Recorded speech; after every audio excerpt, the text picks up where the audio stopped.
Good morning. Some of you may remember the stewardship moments that we used to have in the bulletin every week. But we haven't had those in a while. So we figured we owe you about 45 or 50 minutes from the last couple of years. But it'll actually be only about 4 to 5. So just a couple of things on stewardship.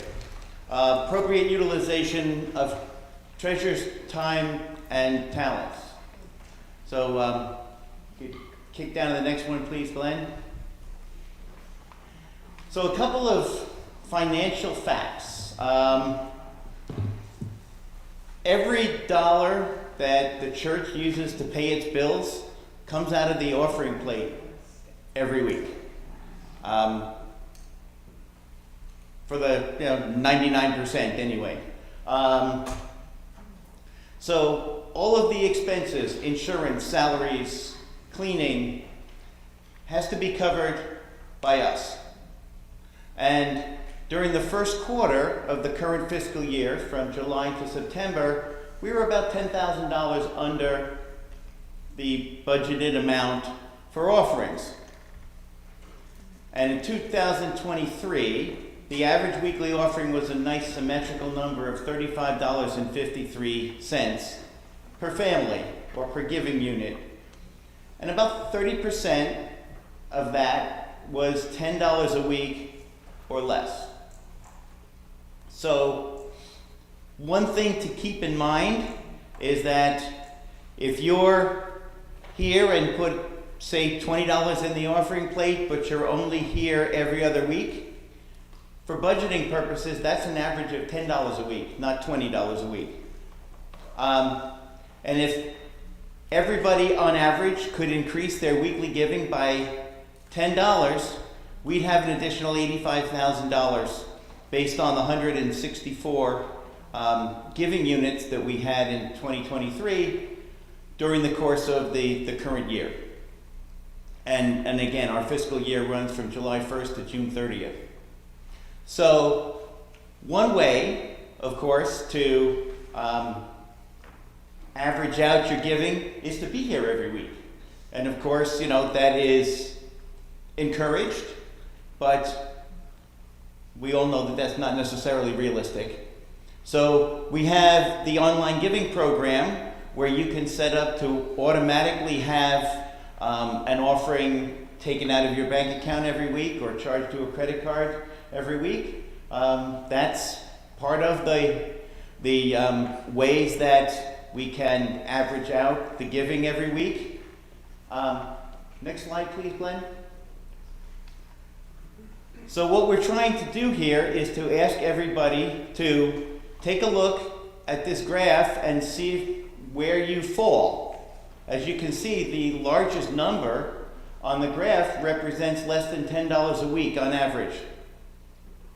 And there's nobody who is giving more than $200 a week.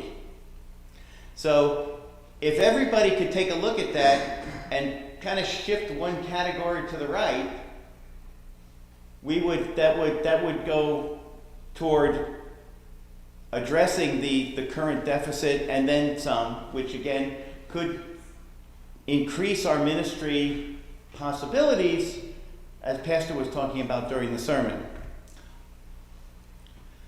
So what we are asking people to do is to think about when was the last time that you increased your offerings.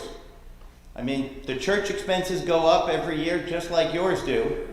And the only way that we can accommodate that is to have increased offerings every week. But stewardship is not just financial.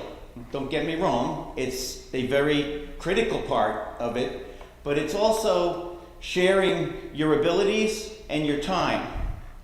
I mean, let's take a look. Every week, we seem to see Jim back there ushering. But you're looking at many situations, you're looking at the same people who are helping out at all of the events.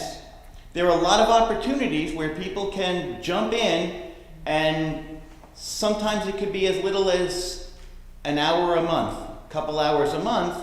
That would help. You could be a counter of offerings. Now, we're all hoping that that's going to start to take longer in the near future as more offerings come in.